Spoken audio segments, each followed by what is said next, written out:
They said the fasting kept them close to God, that hunger was a holy silence, a prayer offered not with words, but with aching bones and empty stomachs. But at the convent of Saint Isidora, something else stirred beneath the ritual of self-denial, something that fed not on bread, not on scripture, but on flesh, and it wore a habit.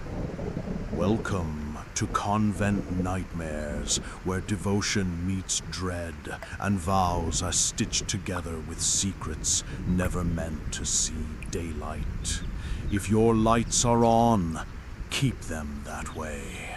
Before we begin, like, subscribe, and comment your city and country below, so she knows where to look next. Now, take a deep breath. You're not going to forget what you hear tonight. She was just a girl when she entered the convent, barely 15, soft-spoken, gaunt from years of hunger she never chose. Her name was Alma. Fitting, they said, since she seemed to have none. An orphan from the outskirts of war, taken in by the sisters as an act of charity. But charity only reaches so far. Hunger, on the other hand, grows deep, and Alma's eyes, they never stopped watching the others eat. They noticed it first during Lent. A chicken carcass disappeared from the cellar. Then a kitten. Then one night, Sister Benedette vanished. Gone without a sound, no signs of struggle, no footprints, only blood, just a little, beneath Alma's bed. They questioned her. She cried, she shook, she prayed louder than anyone. They let it go. But one of them saw her. In the dead of night, behind the chapel, on her knees, gnawing on a pale, hairless arm. They tried to forget what they saw, tried to wrap it in prayer, bury it beneath rituals and Latin hymns, but the image clung, like the scent of iron on the wind. Sister Maeve, the youngest after Alma, was the one who saw it. She hadn't meant to follow. She had woken from a dream where someone had whispered her name through clenched teeth. Drawn by instinct or fear, or maybe both, she crept barefoot past the pews and found Alma behind the chapel, crouched like an animal, her back arched, veil torn, chewing. Maeve didn't scream. She couldn't. Her breath turned to dust in her throat. Alma looked up slowly, eyes glassy and full of something too wild to be hunger. Her lips peeled back, not in shame, not in fear, but in a smile. Between her teeth, a finger, the nail still intact, and then she whispered. He said it was communion. Maeve ran, but she never told, not at first. The convent grew quieter. Meals were skipped. Doors were bolted.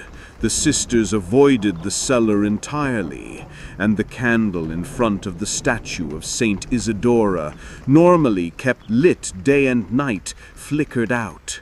They relit it 3 times. It never stayed. And Alma began to glow. Her cheeks full, her voice steady, her Latin flawless. It frightened them how healthy she became. One night, Sister Rosalind caught her humming while slicing the communion bread, a tune no one knew, slow, discordant, in a language no one recognized. The knife in her hand moved with strange precision, not like slicing food, but like separating bone.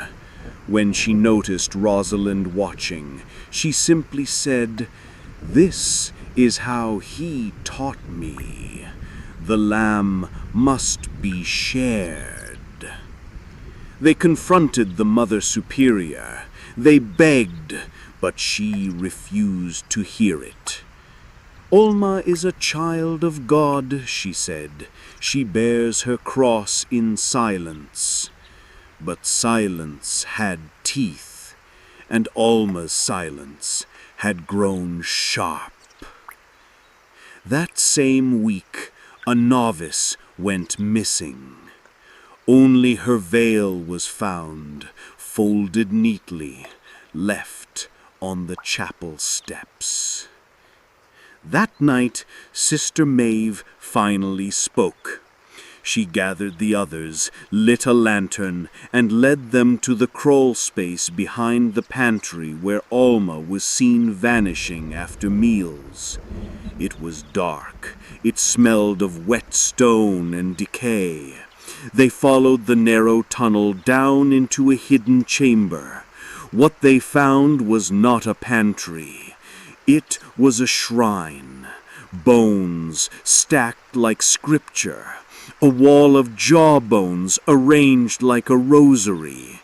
At the center, an altar covered in wax, flesh, and blood.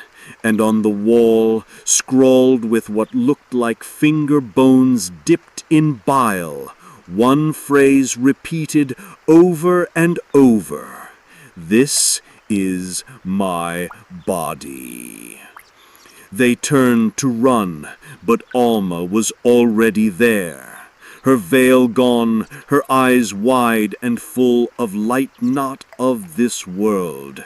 She opened her arms like a benediction and said, "You fasted, I feasted, and now I am filled." They scattered like birds beneath a storm, lantern light bouncing off stone, sobs catching in throats, habits snagging on splintered edges of old beams and forgotten relics. Sister Maeve led the way, clutching her crucifix so tightly it carved red lines into her palm. Behind them, Alma didn't scream. She didn't chase. She simply sang. It wasn't a song they knew, not in Latin, not in tongues. It sounded like weeping bent into melody, notes stretched thin like skin pulled over too much bone, and it echoed. God, it echoed, through the stones, through the marrow, through every prayer they'd ever muttered in the dark, hoping someone heard. She was that someone now. They reached the chapel and barred the doors. Candles flickered in rhythm with their heartbeats. Sister Rosalind vomited behind the altar. Mother Superior still refused to speak. She sat motionless, rosary between fingers, whispering the same word again and again: "Sacrament, sacrament." Hours passed.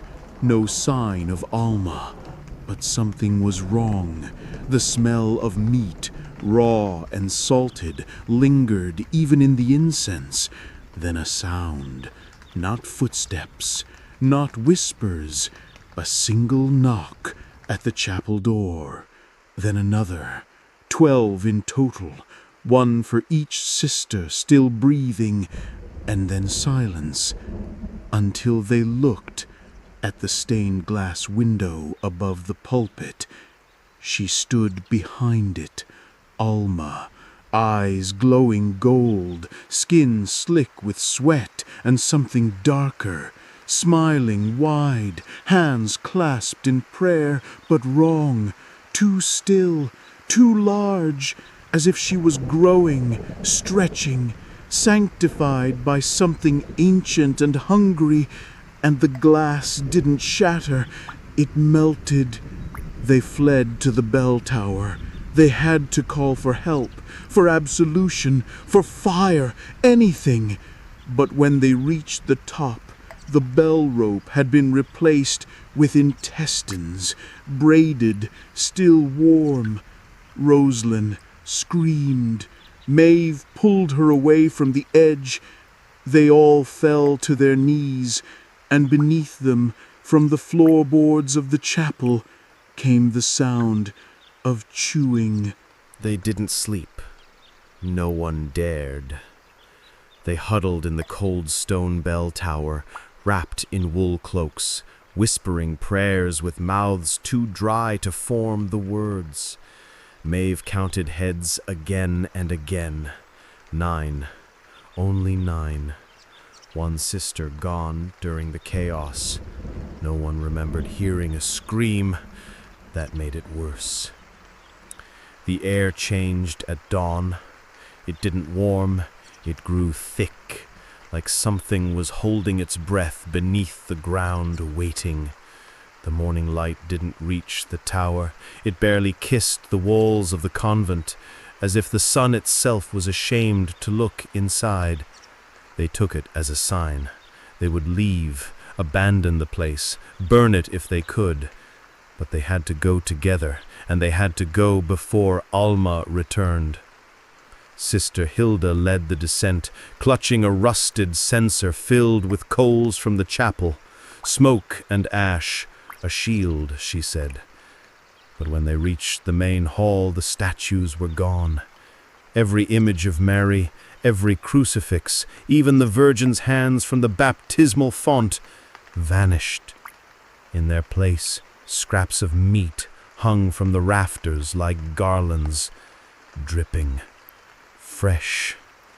One of them wept, not from fear, from recognition. The piece above the entrance still wore her own rosary. It belonged to Sister June. Maeve forced herself forward, past the altar, down the corridor where Alma once slept. Her door was open now. Inside, the walls were covered in parchment, scripture rewritten in blood, prayers reversed, verses twisted to praise something not of heaven. In the corner sat a chalice, full, still warm. She didn't ask what it was. Then, a sound from below, a scraping, a dragging from the crypts. They had no choice. If they fled without facing her, she would follow, she would grow, she would multiply. So they descended into the dark, where no hymn had ever been sung. The crypt beneath the convent was older than the chapel itself, carved into the rock centuries before the sisters took their vows. It was meant for prayer and burial, but now it felt like a stomach, damp, tight, breathing. The deeper they went, the more the walls sweated, dripped, pulsed. Sister Maeve led with trembling hands and a candle barely alive. Shadows moved before the light touched them, not behind, before, as if something walked ahead of them, guiding the way, or luring. Rosalind refused to go further. She collapsed at the 6th step and whispered, "She's under my skin." They left her behind, praying she'd be there when they returned. If they returned. The narrow passage opened into a wide chamber, once a place of burial, now changed. Bones no longer lay flat or in order. They stood upright, arranged like pews facing the far end of the crypt. There, in place of a crucifix, hung Sister Benedette. what was left of her. Suspended from hooks, arms spread in mock blessing, skin peeled back and written on. Her eyes had been replaced with communion wafers, her mouth stitched into a smile, and beneath her, kneeling in adoration, Alma. She didn't flinch when they gasped. She turned slowly, reverently, as if waking from prayer. Her mouth was wet, and her voice was calm. I was starving. You fed me with silence. I became what you refused to name. They begged her to stop, cried, prayed, threw holy water that hissed on her skin like oil on fire. She laughed. It echoed like bells. "Do you think holiness is hunger?" she said. "Do you think fasting makes you clean? I fasted until I heard him whisper from beneath the floor. He showed me the feast. I accepted it." One of them charged her, Sister Hild, swinging her censer with fury. It struck Alma's cheek, ripping the skin like thin parchment. But Alma didn't fall. She smiled wider and whispered, "Now you're ready to eat." Sister Hilda fell first. Her body didn't hit the floor. It was caught, mid-air, as if the darkness itself reached up and swallowed her. One blink, she was there. The next, only her veil remained, gently floating to the stone like a fallen petal. The sisters screamed, but no sound escaped their lips. Alma had taken that too. Maeve gripped her crucifix and turned to run, but the exit was gone. Not blocked, gone. The tunnel they'd come through was nothing but flat stone, as if it had never existed. The air thickened, heavy with rot and incense. Alma rose to her feet slowly, reverently, like a priestess preparing communion. Her skin shimmered, almost translucent, and beneath it, movement. Something crawling, multiplying. "You took me in," she whispered, voice layered with others, sisters, priests, children. "You said I was a vessel, so I opened myself, and something came through."